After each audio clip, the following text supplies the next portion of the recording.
Exit 19, after midnight. I work nights as a mobile locksmith. It's the kind of job most people don't think about until they're standing on their porch without their keys or staring at a steering wheel through a closed car window. My shift starts at 6 and runs until 2 in the morning. Later, if a call comes in while I'm washing my hands or putting away tools, I cover the west side suburbs parades of small houses with sensible porches and motion lights that click on for raccoons like they're celebrities. Night work keeps me awake in a way I find honest. The world shrinks to what's under your headlamps.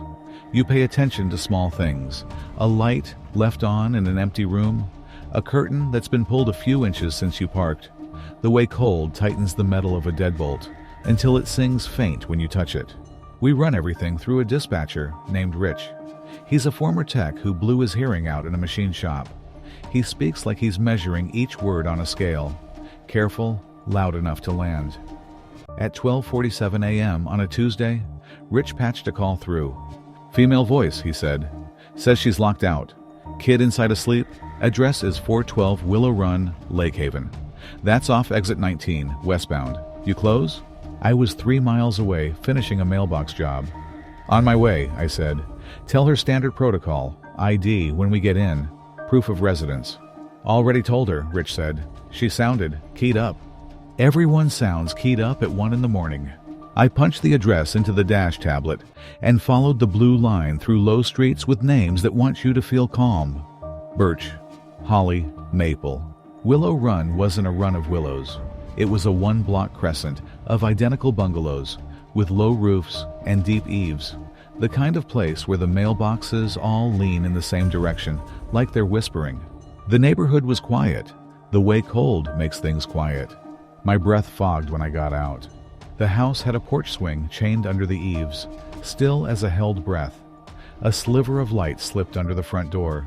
The porch bulb flickered every few seconds, like it couldn't decide.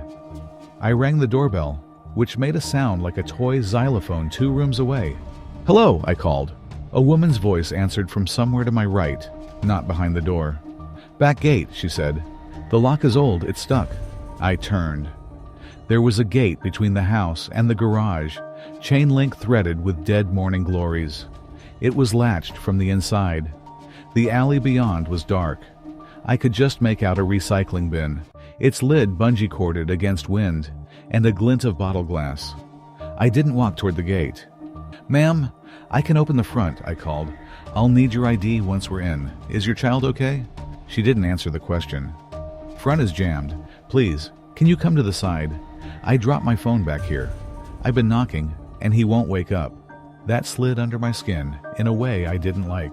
When people are truly panicked, they talk about the person they love first. My kid, my husband, my mother. They don't talk about the architecture. I stepped closer to the front door and took a knee. The bottom weather strip had pulled away from the threshold at one end, leaving a narrow gap. I put my flashlight against it and let a line of light knife the foyer. Shadows moved across it once. Heavy, not the flicker of a curtain. My phone vibrated in my pocket. "Rich, you there?" he asked. "Yep." "A lady called back on the main line," he said. "She says she can see your van, but you aren't walking around the side. She wants you to come to the side." "Tell her it's policy," I said, quieter. "I'll do the front first. Ask her to bring an ID to the front window, or a piece of mail in her name." There was a pause while he relayed that. Then, "She says her wallet is inside, and the kid is asleep, and she doesn't want to leave him. She's crying now." "Okay," I said. "I'm starting the front. I'm not a hero. I'm a guy with a case of picks and a cordless drill for when picks don't cut it. But there are rules, and if you follow them, you live longer. One of mine is, never follow a voice you can't see." I slid my pick roll out of my pocket and unrolled it on the threshold. The cylinder was an old Schlage single-cylinder deadbolt, an honest lock, predictable pins, the kind you can feel like Braille if you've done it long enough. I set a tension wrench and let my fingers work. The thing about picking a lock is it steadies your head. You stop listening to what people are saying and start listening to metal. The tiny click when a driver pin sets, the scrape of a spool pin trying to fake you, the way the plug surrenders weight when the stack is right. Something tapped the door just above my head. Not hard. A patient? Little knock-knock. Please, the woman said from the side yard. Closer now. He has school tomorrow. Almost there, I said, and I was. I'd set 3 pins by feel, 4 by sound. The plug gave me a little rotate and hung. 1 more pin to go. Next to my knee, at the gap, the light slid again. The movement this time wasn't across it, but into it, like someone had laid a hand flat on the other side of the door. The line of light went dark where the hand would be. The door breathed. I didn't like that I couldn't see the peephole from where I was kneeling. It was probably covered by somebody's idea of privacy. A magnet, a sticker. I put gentle counter rotation on the plug and lifted the last pin. It clicked. The plug turned a hair more and stuck like it does when the bolts underload. Can you step back from the door? I called. The woman didn't answer. The bolt wasn't moving, which meant pressure on the inside. A shoe against the door. A chain, maybe. Or just a body leaning. I let the plug rest and stood, my knees popping. I took the latch tool out of my pocket, the thin blade piece we used to trip a privacy latch through the crack. The tool slid in partway and hit tape. Someone had taped the inside edge of the door. The tape was fresh enough that my blade came away clean. I stepped back to the edge of the porch and looked up and down the street. A car idled 2 houses down without headlights, low. The kind of car with primer gray on the quarter panel and a muffler that's thinking about leaving. I couldn't see who was in it. The porch light flickered again. My phone buzzed. Rich again. Update, he said. Lady called the main line crying. She says you're ignoring her. She's not at the door, I said. We've got an idling car with no lights. I want you on the line while I call the police. He didn't argue. Do it. I put him on hold, dialed 911, and gave the dispatcher the address and what I had. As I spoke, someone tried my van's side door. The handle clacked. Twice. I'd locked it when I parked. Habit, but hearing the metal tugged made something old and animal move in my throat. I need units now, I said. This feels like a setup. The woman's voice came from the side yard again. Closer still. Please, please. Ma'am, I said as loud and steady as I could. Police are on the way. We can open the door when they arrive. There was a noise from inside the house then. Something dragging on wood. Slow. Not a shuffle. A haul. The line of light under the door disappeared entirely, like a draft stopper had been shoved hard against it. The air changed, that subtle sucking you get when a big space suddenly closes. I walked backward down the porch steps without turning my back on the door. The idling car 2 houses down clicked its lights on and then off again like a blink. I got into my van, started it, and locked everything. My hands shook enough that the key fob jittered in the ignition. The porch light flickered twice and died. Rich was still on hold when I returned to his call. I heard the car door, he said. You good? For now. Units. En route. We sat like that for 30 seconds that felt like you can hear each second teach the next one how to be a second. Headlights finally swung around the corner. The idling car's engine revved. It pulled away without lights, turned at the end of the block, and was gone. A Lake Haven cruiser rolled to a stop in front of the house. I got out again when the officer waved. The woman's voice didn't call for me anymore. The house looked like a photograph. Walk me through, the officer said. He was young enough to look like a high school pitcher, but he stood in a way that took up just enough space. He did the knock I do. Knuckles, not fist, solid, not demanding. Police, he called. No answer. He tried the knob. It turned but caught on something heavy. He angled his flashlight through the gap and made a small face. Someone put a manual bar across the inside, he said. 2x4 in brackets. This door's not opening tonight. But someone was inside, I said.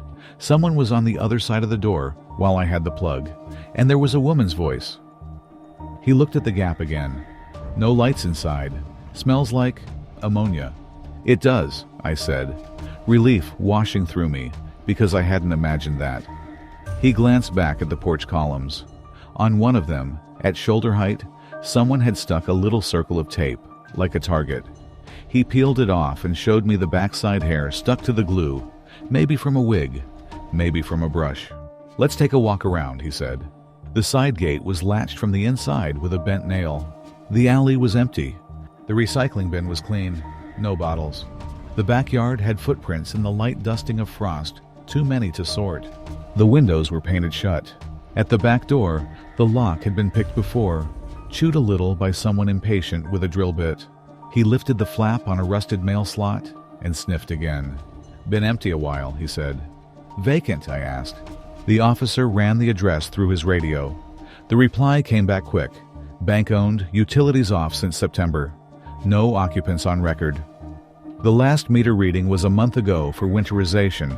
The officer and I looked at each other, and then at the front door, like maybe it would explain itself.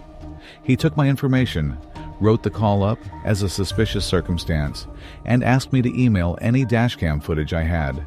I nodded. He told me to go home, then corrected himself and said, "Get some coffee first." I did neither. I finished my shift with 2 car unlocks and a guy who'd broken his own mailbox trying to fix it. My hands worked like hands. My head kept reaching back to Willow Run and the way the line of light had gone dark. 2 days later, a detective called. They'd served a warrant at 412. The house was empty. In the living room, behind the door, they found brackets for a 2x4 and a 2x4 cut to length with handles drilled through. There was a rubber wedge glued to the floor where it would bite into wood when the bar was set. On the mantel, there was a pile of mail. None addressed to anyone at 412. All addressed to mobile service companies within a 10-mile radius: plumbing, appliance repair, locksmiths. Mine was there. 2 flyers I'd put in mailboxes the previous November. Someone had circled my name on one in blue pen. "Any reason you'd be targeted?" the detective asked. "Only reason is, I show up when people ask me to," I said. He asked if I'd had any other weird calls lately. I told him about the wrong-feeling car idling, the voice from the side yard, the tape on the door. He asked if I'd gotten the voice on my body cam. I told him I don't wear one. I rely on the dash cam. He asked for the dash cam. I sent it. A week passed. Apartment doors and cheap deadbolts, and one old guy who wanted his bathroom cabinet keyed differently so his grandkids wouldn't get into the medicine. Normal people with normal problems. I started to think I'd turned a corner in my head where Willow Run was a story that happened to someone I knew once. A call came in at 1:18 a.m. Rich's voice steady. "Vehicle unlock in Westbrook. Grocery store lot. Young mom. Kid stuck inside with the keys. You close?" I was across town, but I said yes and started the van. There's a rhythm your brain wants to step into when you work nights. Drive, unlock, drive, unlock, coffee, unlock. It felt good to be busy. I pulled onto the interstate, the road white with salt. A few minutes later, my phone buzzed with a text from Rich. "Cancel Westbrook. False alarm. Go to Broadview instead. House lockout, elderly male, 2337 Fairview." He followed it with a thumbs up, which he never uses. I squinted at the screen. The text came from Rich's number. The formatting was wrong. He doesn't write addresses like that. He dictates them, and the tablet maps it. I called him. "What's up?" he asked, his real voice. "You just sent me a text." "No, I didn't." I read it to him. "Our dispatch system doesn't do text." He swore softly. The old machine shop kind that means he's doing math in his head. "Do not go," he said. "I didn't send that. Stay on your current route." I glanced up at the green sign for exit 19. "Copy." "Also," he said, "I looked up 2337 Fairview. It's a duplex, foreclosed last spring, vacant." I took the next exit and looped. An easy loop that brought me back under the overpass that carries the main road out toward Lake Haven. As I rolled under it, my dash cam caught 2 figures at the base of the embankment, standing in the shadow where someone had spray-painted a face on the concrete. They weren't talking. They were listening. I only caught them because one of them turned their head a fraction, and the silver of a pierce flashed. I took the long way to Westbrook and thought about texts from numbers you trust, and voices at the edges of houses, and the way a piece of tape on a doorframe can teach a stranger where you like to stand. The detective called again the next day. They found a portable Bluetooth speaker inside 412, about a foot back from the mail slot. It had dried leaves glued to it like a craft project. It looked like a heap of junk until you picked it up. The back door had 2 small holes drilled just above the knob where you could feed a cord through to yank the bar off the front door at the right moment.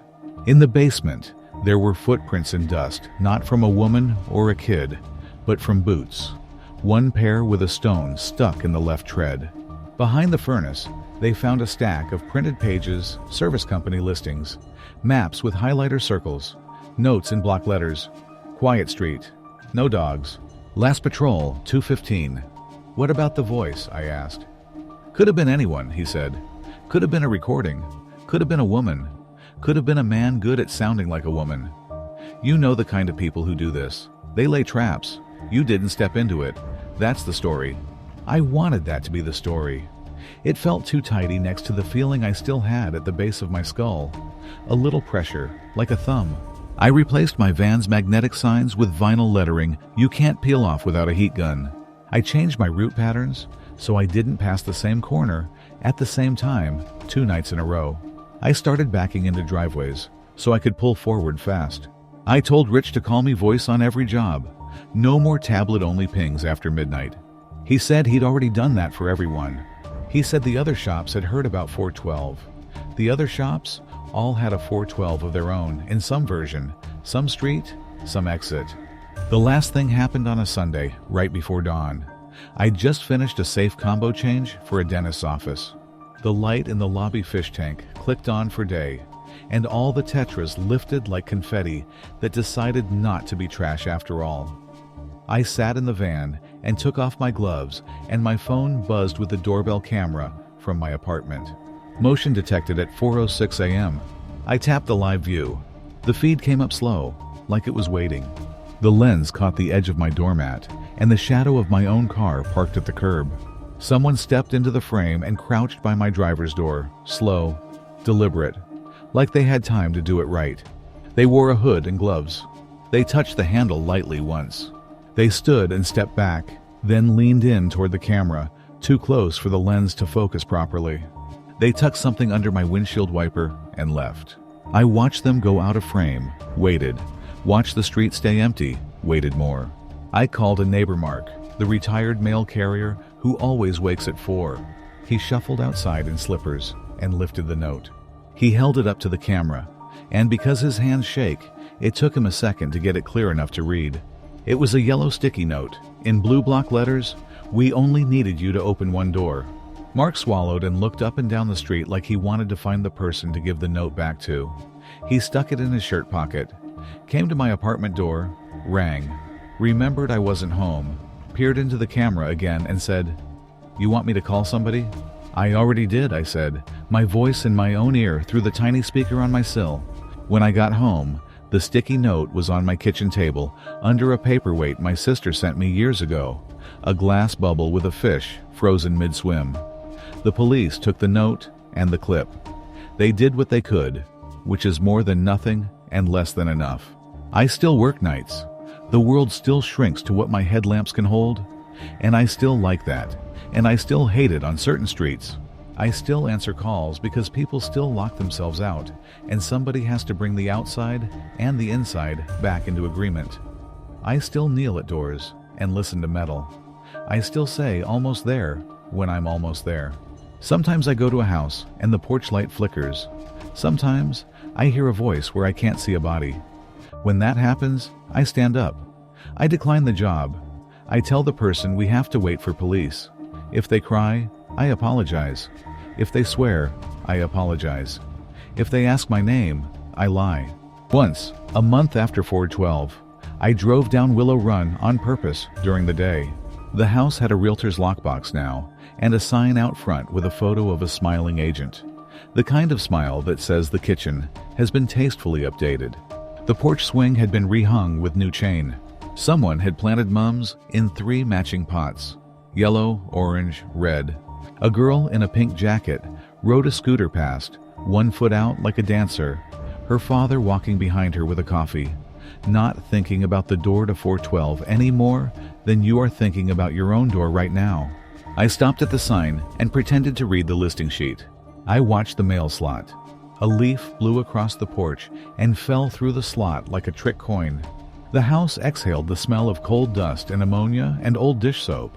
I stood there a minute, and then two, long enough for the father to nod at me once like neighbors do, long enough to wonder whether my job is to keep people out or to keep them in. When Rich calls after midnight now, he starts by saying my name like you'd say it if you were making sure it was me and not somebody who'd learned to wear it. I answer back like it's a secret handshake. "Yeah," I say, "it's me." "Copy," he says, and gives me an address. Sometimes it's Maple, sometimes it's Holly, sometimes it's a place like Willow Run with a porch light that can't make up its mind. On those jobs, I always ask the person to come to the door where I can see them. Most do, some don't. On nights when they don't, I sit in the van and let the minutes pass. I look at the line of light under the door, if there is one, and think about how a door is a promise.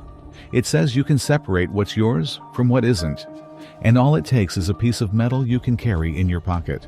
And then I think about the sticky note and the idling car with no lights, and the way a voice can come from behind a gate you can't see through. And I realize the promise is only as good as the person who wants to break it. I am good with locks. I don't know that I'm good with people, but I have learned to hear when a house is listening. I have learned to stand up when the gap under the door goes dark. I have learned what a setup smells like. I have learned that when somebody tells you they only need one door opened, they mean yours.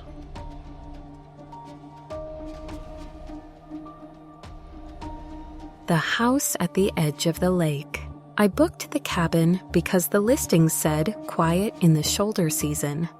That's the phrase that hooked me shoulder season, not summer with families in kayaks and fireworks in coffee cans. Not winter when the lake turns to iron and men pull augers behind trucks. Just the in-between, when everything is packing itself up and putting itself away.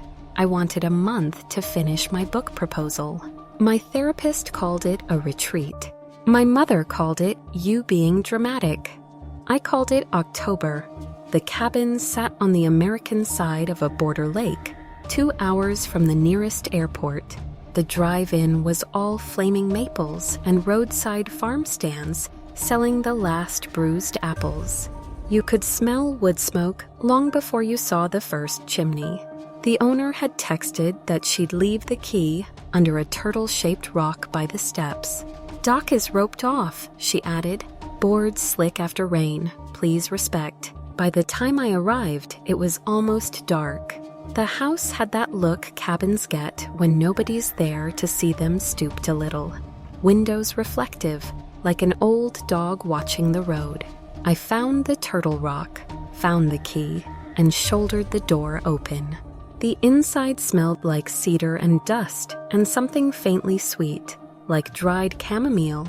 There was a tiny kitchen, a couch, a table, a shelf of paperbacks swollen from damp. In the bedroom, a quilt with blue squares. On the wall, a photograph of the same lake, flat and pewter, taken from the same dock but in summer. Children in orange life vests, a man with a beer. The kind of picture that makes noise even when you can't hear it. I ate a microwave dinner, sent my mother a picture to prove I hadn't been abducted, and made a to-do list. Groceries, a better mug, a long walk, 5 pages a day. I'd been sleeping badly in the city sirens and neighbors, and the hum you can't name, and for the first time in a long time, I lay down in a place where the loudest sound was wind in trees. Sometime after midnight, wood creaked. When you're staying in an old house, you expect it. Boards stretch and settle. Nails talk to each other. I lay there and let the sounds sort themselves. The fridge cycling, a tiny tick like a cooling vent. The soft rub of branches on clapboard. Then I heard another thing, not inside but outside a cadence I knew so well it plucked my spine like a string. Footsteps on a dock. If you've ever walked a narrow dock in the dark, you know that sound. The boards are nailed to stringers with just enough looseness that every step lets out a complaint, a hollow talk as your weight flexes what isn't quite rigid. It wasn't rapid or sneaky, just steady. Heel, toe, a slight pause, another. I smiled into my pillow at myself, because the mind loves a story. And mine was already writing a fisherman who'd forgotten something in his boat. The footsteps stopped at the end where the dock widened into a little square. There was a light knock, like wood against wood. Then nothing. I lay there longer than I meant to, listening to the kind of silence that magnifies itself. Finally, I got up, pulled on a sweater, and went to the window. The lake was a slash of darker dark. The rope across the start of the dock hung slack. I could just make out the square at the end, a cutout of blacker black against sky. "Hello," I called, because that's what a person does, even when it's silly. The sound that answered was water. A loon called once, far off. I went back to bed and told myself, it was wind. It was the boards cooling, it was nothing. In the morning, the lake was a mirror laid flat, and the dock looked ordinary 9, narrow boards wide, weathered gray, with that spongy spring docks have after rain. I made coffee and sat on the porch steps. A pair of mergansers arrowed by, heads tucked like secrets. When the sun climbed over the birches, you could see straight down through the water on the shore side to sweet, ordinary things. Round stones, a dropped lure, an old bottle with its label long gone. I told myself again, nothing. I drove into town for groceries and paid too much for good cheese. The man at the counter had the kind of mustache that makes everything he says sound like local wisdom. "Place is quiet now," he said. "You'll like it. Don't walk the dock at night. Slippery." "I heard footsteps last night," I said, and then wished I hadn't, because there's a certain kind of small-town gossip that sticks to you if you look like you want it. He didn't smile. "Could be beaver. They slap. Sounds like steps if you don't know." He slid my card back and used the hand with the tattoo to point at my receipt. "You're at the Vargo place? There used to be a boathouse under that dock. Storm took it some years back. Sometimes she knocks when the weather's turning. Boathouse, she, weather turning." I took my bags and told myself those were just words people say to make a story better. That afternoon I worked. 5 pages, a walk, 3 more pages, a sandwich on the steps. The lake kept its mirror. When the sun went, the temperature fell so fast the windows fogged. I turned the baseboard heater up a notch and made tea. By 11, I was reading on the couch with a blanket and the kind of tired you earn. I let myself sink like a stone. At 3:12 a.m., the footsteps came again.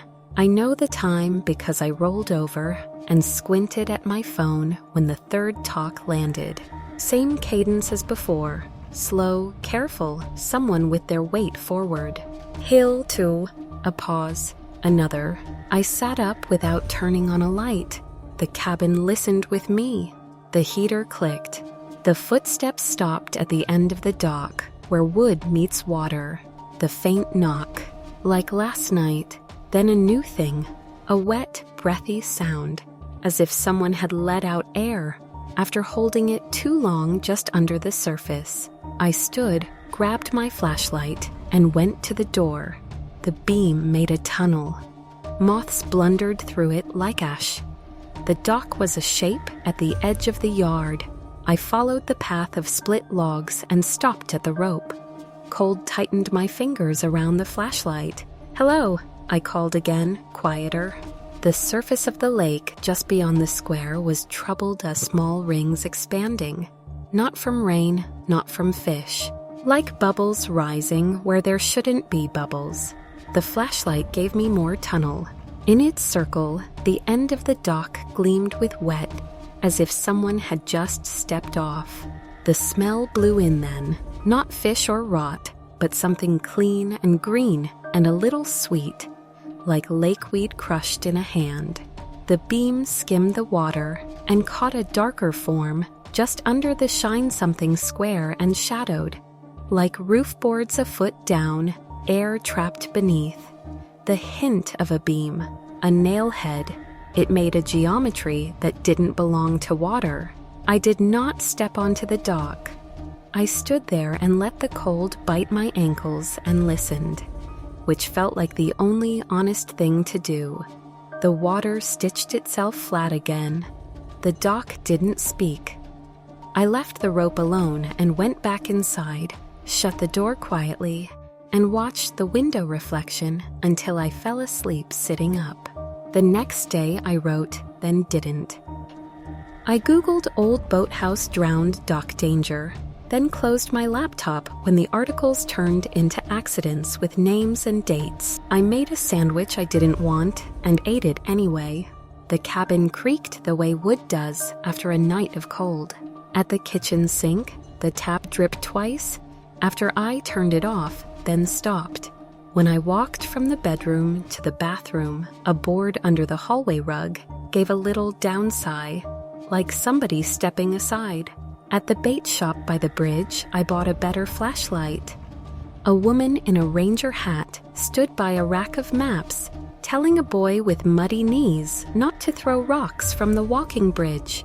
She must have seen me staring because she smiled in that official way that's half kindness, half making sure you're not about to do something dumb. "Staying out here long?" she asked. "A month," I said, working, trying to. I surprised myself. "Can I ask you a stupid question?"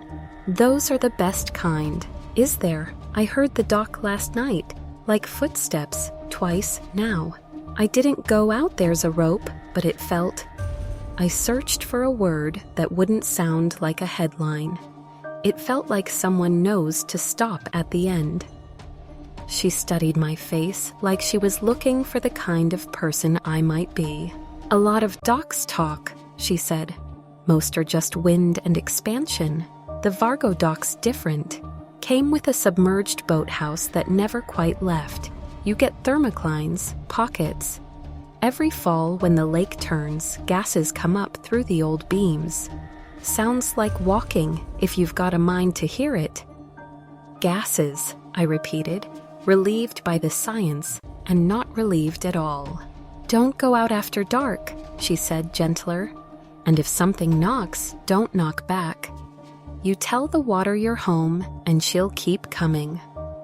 That night, I locked the door in a way that felt ceremonial and dumb and necessary. I placed the new flashlight on the table. I set my phone to record at 2:50 a.m. so it would be rolling without a click by the time the footsteps should come. When I lay down, I expected not to sleep. I did anyway. At 3:12, the dock walked. When I listened later, the phone caught it, the hollow talk, the pause, the knock at the end. It caught the little breath after, that wet exhale. It caught something else, too, so faint I didn't hear it in the moment. My voice, from inside the cabin, whispering, "Don't. I don't talk in my sleep." The morning came with wind. Leaves skated the road like coins. The lake lost its mirror and became a sheet of tin. Someone was shaking with both hands. The rope at the dock snapped against its post. I told myself I'd leave the day after next. My mother had a birthday, and I could surprise her. I told myself not to be stupid. That afternoon, the lights flickered. At twilight, they went. The silence the fridge left behind was a kind of deepening. I found the box with the candles and the old camp lantern under the sink. When I opened the lantern, the smell of old fuel puffed the room. I didn't light it. I didn't want a flame between me and the window. I ate cheese in a sweater and listened to the wind. Near 9, rain started like a rumor and built into something with its own legs. The cabin popped in a long, low way I felt in my teeth. The footsteps came early. The first talk landed at 10:41, not the steady, careful steps of the last 2 nights. but faster, almost hurried, like somebody trying to beat a storm to the boat. The second came quick behind it, the third and fourth. I stood because my body told me to. The knock at the end wasn't a tap this time. It was a demanding thud, like a knee against wood. Then, silence, a thick silence, the kind over water when the air is trying to decide whether to be water too. I hadn't hooked the chain. I went to the door and slid it across with a sound like a zipper. My hand left a smear on the brass from condensation or sweat. I called out, "Ranger said don't go out at night," which, spoken to a door in a dark cabin, is the kind of sentence that makes you wish you'd learned to pray. Something touched the house. It wasn't a knock. It was more like when a wave carries a log against a dock's float and the whole structure shifts, a shove, a heaviness. The picture on the wall over the couch swung and settled. I could smell that clean green again, lake weed, wet wood, the sweetness of rot held at bay. Then my phone rang. It lit my jacket pocket like a fish in deep water. I answered because I didn't know what else to do. "Hey," said my mother's voice, tinny and too close. "Open the door, I'm cold." I didn't speak. Beta. Oh yeah, she only calls me that when she's tired or when she wants me to let her in to a conversation I've closed. "Open please, I'm right here." The line clicked softly, as if a second receiver had been lifted onto the call. Wind pressed a palm against the side of the house. My mother's voice came again, but this time behind the sound was a long, wet exhale, and the vowels stretched wrong, as if the words had been kept underwater too long and pruned. "I'm cold," it said again. "I'm hurt." I hung up. I did it without making a speech to myself because I knew if I gave myself a sentence to argue with, I would argue until I believed it. The phone lit again immediately with the same number. I let it go to voicemail. The dock gave a single, sharp talk. Not a footfall, but a strike, as if someone had raised something heavy and brought it down on the end board. I walked to the bedroom and pulled my bag from the closet. I put in what I could reach without turning on a light. I took the car keys from the bowl by the door. When I opened the door, the chain took a beat to slide back. In that beat, something on the porch leaned forward. Not a person exactly. A heaviness, a presence like a crowded elevator. The chain rode a bright arc and fell. Rain hit my face like thrown grit. The path to the car was 10 steps, then gravel. I made the 10 steps. The beam of the new flashlight cut a corridor. In it, the dock was a shape the water kept trying to erase and couldn't. At the end, for a second, the beam caught a wet, slick, almost roof-like angle. Just below the surface, like a boathouse breathing, the car didn't start. The starter clicked. A sad little cricket sound, then nothing. The dashboard died. My breath fogged the windshield from the inside. I wiped a sleeve across it and looked up. There was a smear on the glass, a shape like a hand dragged with fingers spread. When the next flash of lightning came, it lit the smear like it had been done with algae. I sat there and laughed once, small and useless. The way you laugh when the only two choices are laugh or scream. Then I got out of the car because I couldn't stand the idea of waiting in a metal box with my back to a door I couldn't see. I ran back to the cabin and shut the door and slid the chain and sat on the floor and listened to the rain shake the world like a rug. The footsteps came one more time that night, long after 12, when the wind had run out of things to do to the trees. They were slow again, careful. They stopped at the end. The knock was soft, a question. I said nothing. The smell faded. I fell asleep on the floor with my back against the door and woke to sunlight-like apology. In the morning, I called the ranger. She came in a green truck with mud to its door handles, and the face people wear when something you told them not to do was done by the world anyway. We walked down to the dock together, and she took a long look at the water just past the square. "Turn over," she said. "Lake's mixing, that's your bubbles." "Something smeared my car," I said, and heard how it sounded. She climbed down and crouched at the end board, fingertips grazing the wood. "Lichen," she said. "A lot of houses leave it when they breathe." "Do houses breathe?" "Everything does," she said, not unkindly. We went back to the cabin. I packed the rest of my things in a kind of honorable retreat.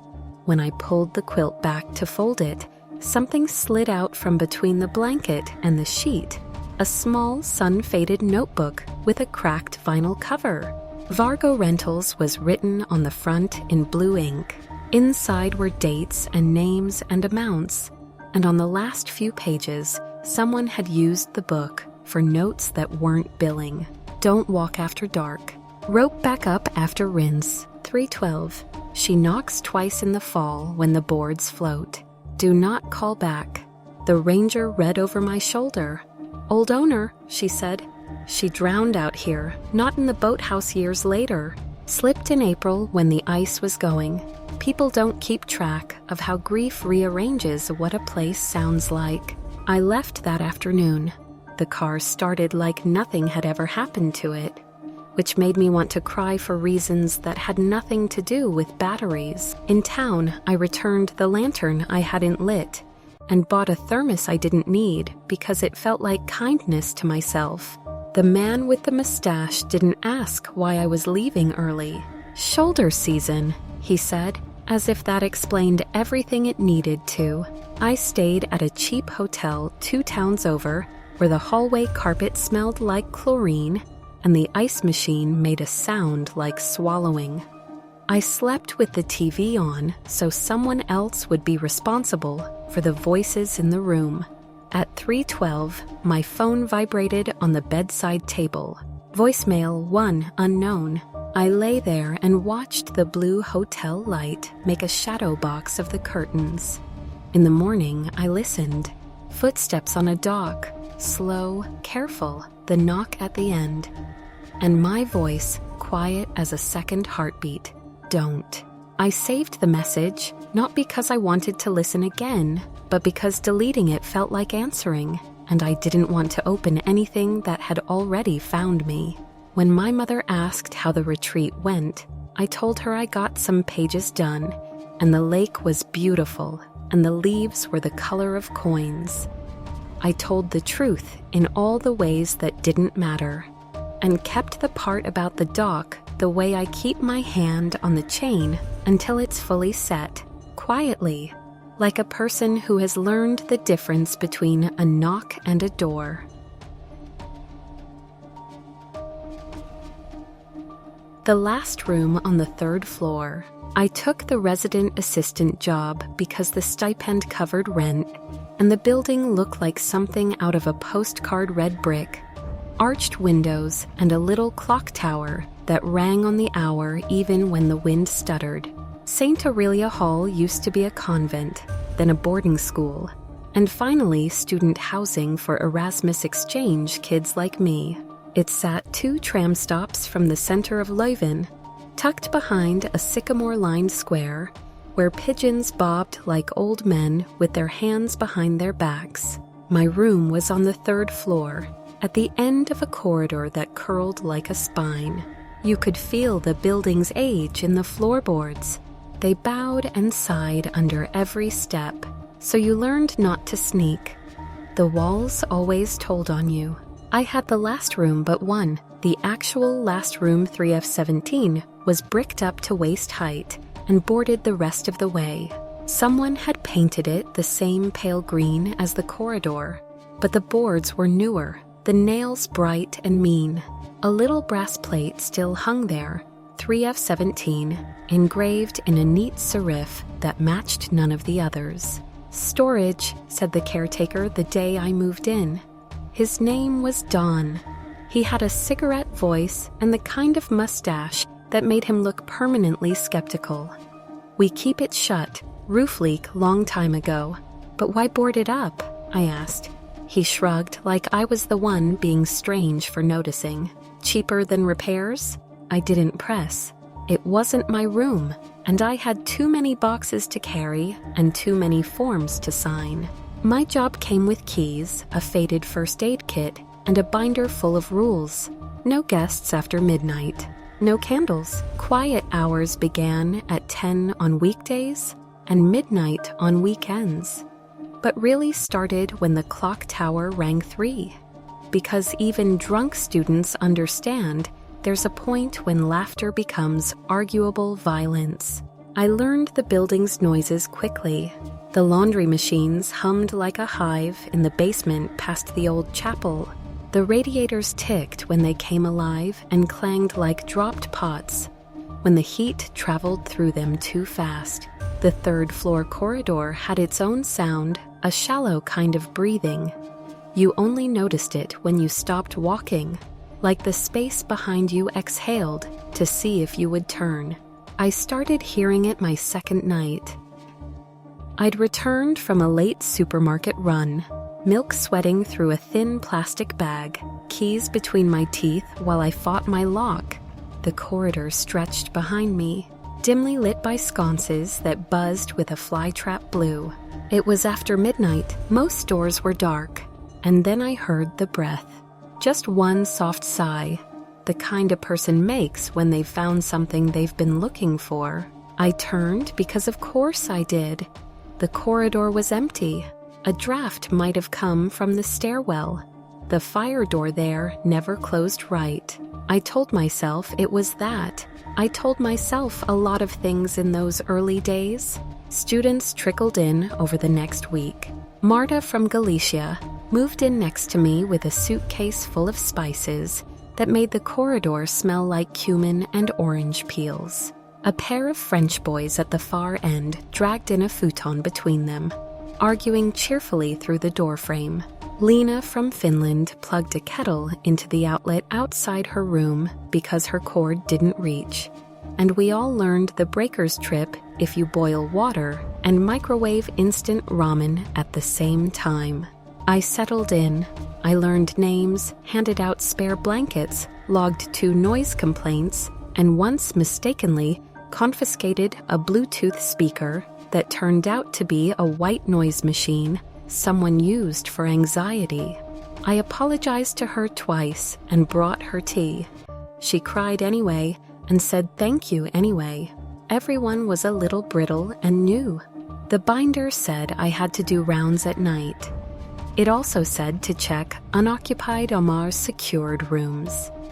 Unoccupied rooms had little red dots next to their numbers on my laminated list.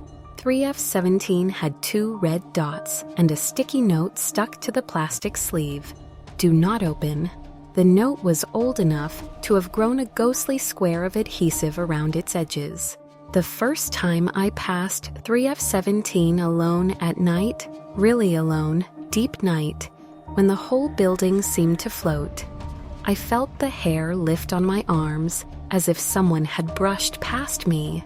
I told myself it was the drop in temperature by the window. But I stopped anyway, my keys biting into my palm, and I leaned toward the boards. I half expected to hear mice. Instead, I smelled chamomile, dry and papery, like a tea sachet you've kept too long in your coat pocket. I stood there, ridiculous, nose close to the crack. The corridor breathed. So did I. Later that week, I was in my room when the intercom buzzed. Not my phone, an actual plastic intercom unit mounted by my door. Don had shown it to me when he gave me the keys. Old system, he'd grunted, pressing a button that made the whole board crackle. Used to ring each room, now it mostly rings the office. It never rang for me until it did. A distorted voice flattened itself through the speaker, and even through the static I knew it. "Are you there?" My mother's voice, clear as a glass shard. I froze. My mother was 6 time zones away in Karachi on a layover before flying to London for work. We had an agreement about calling that worked around both our sleep cycles and her schedule. She never called me through unknown systems. She barely called me on my phone. We used messages and voice notes like everyone else. "Mom," I said, pressing the talk button. "Mom, how are you?" The intercom clicked. Silence. Then a small pop of static like a bubble, clearing its throat, and my mother again. "I'm at your door." Something cold slipped into my stomach. I stood up so fast my chair knocked against the radiator. The corridor beyond my room was quiet, full of that flytrap buzz. I opened my door. No one. The corridor breathed. The smell of chamomile lay over everything like a film. I pressed my palm to the board over 3F17. It was cool, despite the heating. I listened, ridiculous again, and told myself I was being dramatic, that the intercom had picked up some leftover recording from move-in week, that Dawn had been messing with the wiring and a line got crossed. I went back into my room and messaged my mother to humor myself. She replied 2 minutes later, "Just boarded. Why?" The second time the intercom spoke to me was 3 nights later. I'd finished rounds and was boiling pasta at the shared kitchenette down the hall. I left the intercom volume up after the previous weirdness without meaning to. It crackled. I ignored it. It crackled again, more insistent. The kettle hissed. The intercom spoke. "Don't make noise," it said in my voice. Not my voice in the way people say that when they hear an actor who sounds like them. My voice, exactly. The trochees and long vowels I've never liked when I hear myself back. The slight rasp I've had since last winter's pneumonia. It made the hair behind my ears prickle. I walked slowly to the unit on the wall. It looked so confident in its beige plastic. The talk button was an oval finger worn to satin. I pressed it. "Who is this?" Static, a whisper, a pop. 3F17, said my voice. The pasta boiled over. I cut the heat and stood there, listening to the thready drip of starchy water into the burner. The corridor held its breath. The intercom clicked one last time, like an old man's tongue against teeth, and went quiet. I went downstairs to the office. Don was in his chair, feet up, watching a football replay on a tiny television that mooned everything blue. His keys lay coiled like a chain snake on the desk. I explained it. I kept my tone practical and unimpressed. The tone you use when you don't want to invite anyone into the room with you emotionally. He listened, eyes on the screen. "Old lines," he said when I finished. "Sometimes they pick up whatever." They picked up me. He shrugged, which I was beginning to hate. "Maybe someone recorded. Prank." "Who? There isn't anyone else with access." He didn't reply. He scratched the back of his neck and reached for the key coil. The movement lifted his sleeve, and I saw a note written on his wrist in ballpoint, 303. He noticed me noticing and pulled his sleeve back down. "What's at 303? I asked. "The clock," he said. "It rings. The clock rings every hour." He said nothing. The game's crowd noise birred the silence. I waited. He eventually handed me a stack of empty printer paper. "Write the incidents," he said. "Times, what you hear, when. What happens at 303? He looked at me. For a moment, something like weariness moved his face out from under that mustache. "That's when it rings, even if it shouldn't." I started logging things, small noises, familiar smells where they shouldn't be. The way the light at the end of the corridor flickered only when I was halfway down it.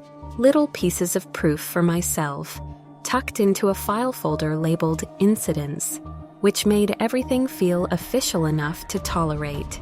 I slept with my door locked and my keys under my pillow because Don told me to, then corrected himself and said if it makes you feel better, which is worse than telling someone their fear is justified. The building made it to the end of October before the storm hit. It started in the late afternoon with a wind that carried sand. Though there was no beach for 100 kilometers, it rubbed grit into the window frames, making them squeal. The rain came just after midnight. I went on rounds anyway, because my list didn't come with a weather clause. The hallway lighting swelled and shrank like breath. Students had wedged towels at the bottoms of their doors to keep drafts out. The corridor smelled like detergent and chamomile, even stronger than usual. I walked to the end of the hall. The boarded door looked damp. The chamomile smell poured from it like tea steam. I leaned close without meaning to. Someone on the other side breathed in when I breathed out. That's what it felt like, a mirror of the mechanics of my lungs. The building clock rang once for 1 in the morning, twice for 2. I had the soft sense of time marching in socks. When I reached the end of the corridor again, how many loops later, I don't know. The intercom crackled. "Don't make noise," said my voice. "Don't run." The clock rang 3. Not 3 neat tones, but a broken series. Like the bell was caught in someone's grip and shook by force. The intercom popped and whispered. I pressed the talk button a shade too late. "What do you want?" I said. "Let me in," my mother said. "I'm hurt." I did not open my door. I did what you do when every part of you wants to do the reckless thing. I grabbed the file with my reports and walked to the office on the ground floor like the binder had taught me.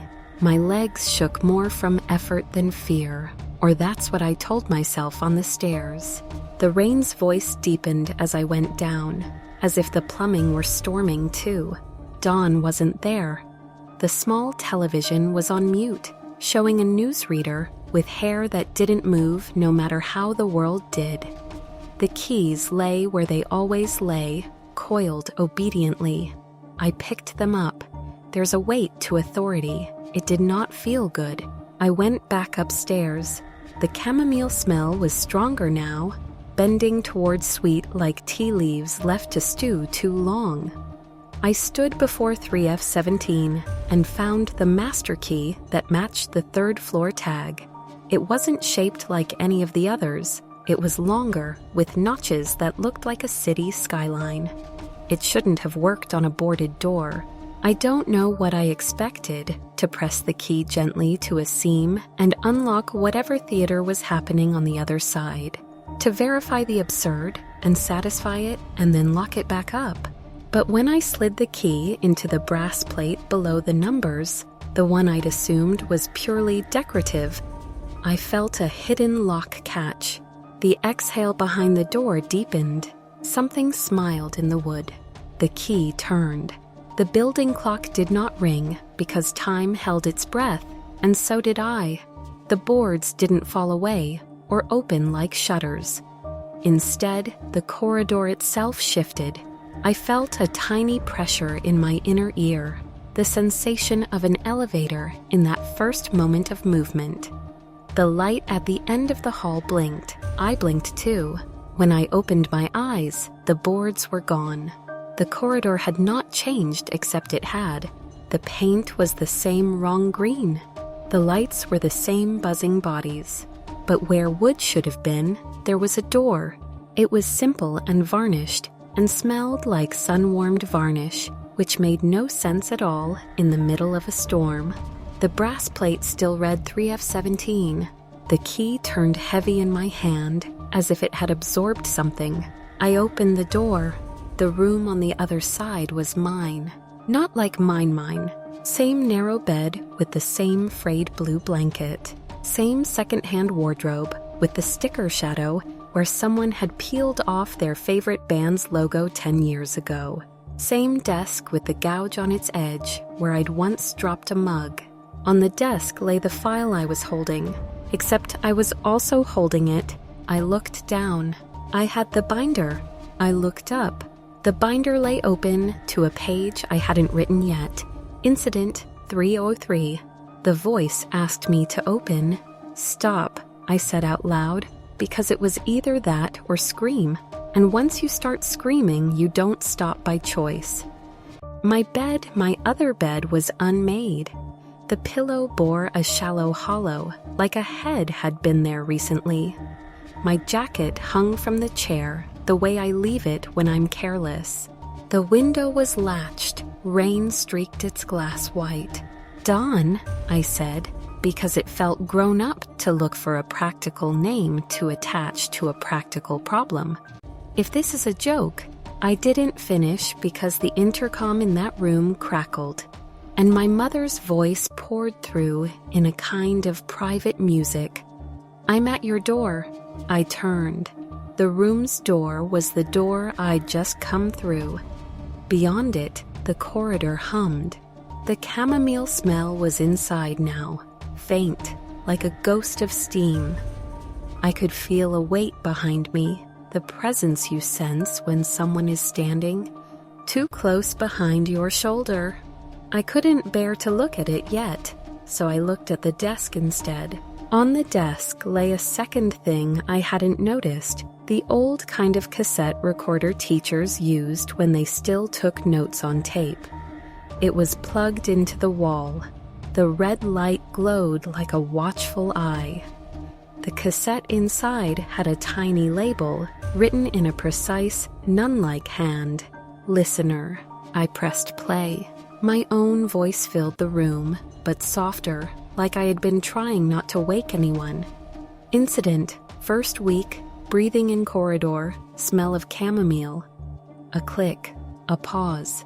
Incident. Intercom spoke in mother's voice. 303 on caretaker's wrist. Another click. Another pause. Incident. Opened with key. Room is mine.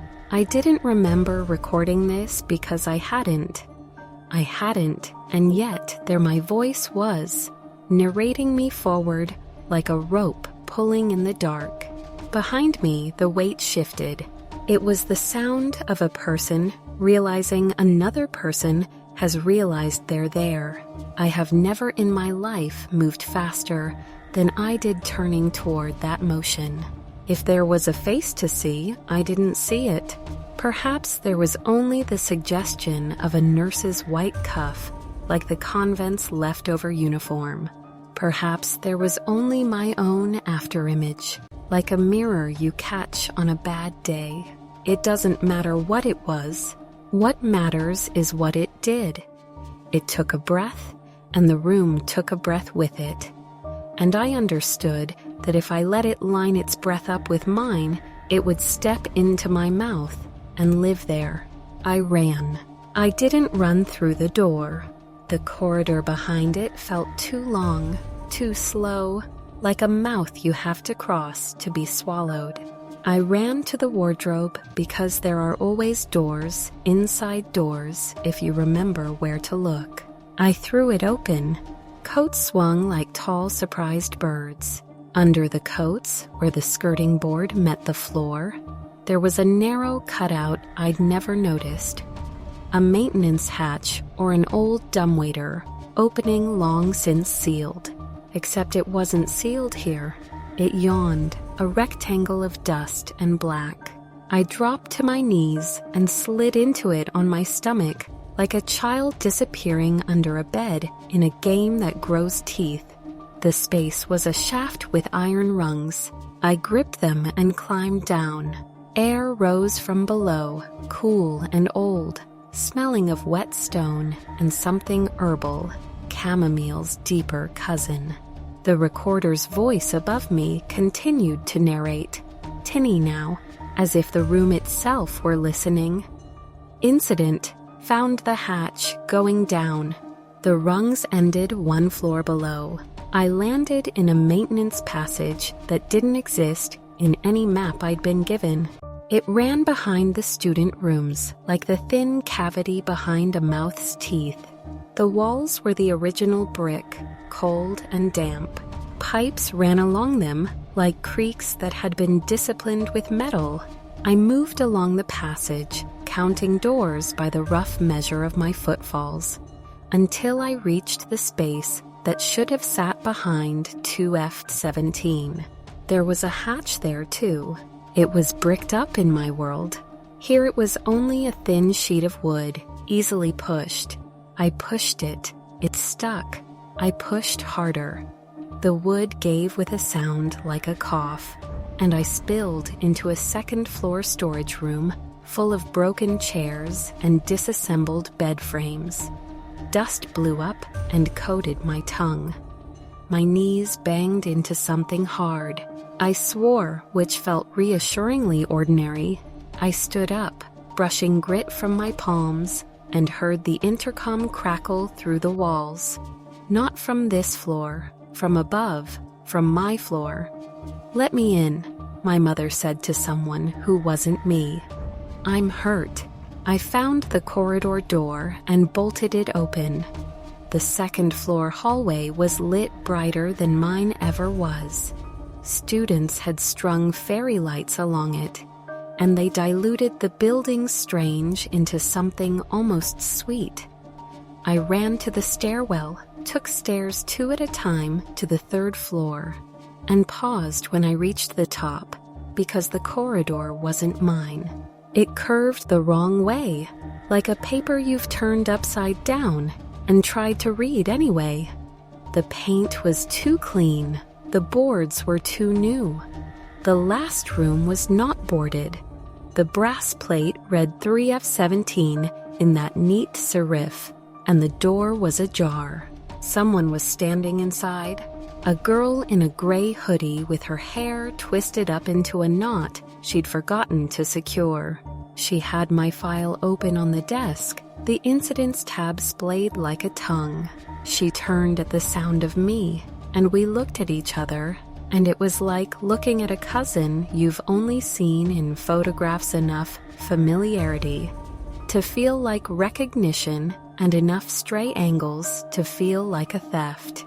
"Don't make noise," I said, my voice, the only one I had, and because I said it with the force of someone who had just nearly been swallowed by a building, she didn't. "Who are you?" she whispered. "The RA," I said. She blinked. "I'm the RA." Behind her, the intercom crackled. "I'm at your door," said my mother to her. "I'm hurt." I understood it then, not with logic, but with the part of me that recognizes the edge of a cliff and leans away. Whatever Saint Aurelia is, however it learned to breathe, something about it repeats. It keeps a room at the top of itself to mirror whoever it needs to keep. It calls in voices you'll obey. It adjusts until you open. It treats us like tape. Record, rewind, record again. "I need you to listen," I said to the girl. "Do not open it. It isn't me.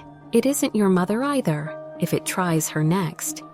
If you hear yourself, especially then, don't open." She stared. She was about 19 and full of the faith that being good will protect you from being eaten. I put the key into her hand anyway, the long one with the notches like a skyline, and closed her fingers around it. "If it changes," I said, "if the corridor shifts, if you smell tea, go down. There's a hatch inside the wardrobe. There are rungs. Don't stop, even if you hear your name." "What about you?" she asked. The intercom popped behind her head like a cheeky finger against a bubble. 3F17, said my voice. "Let me in."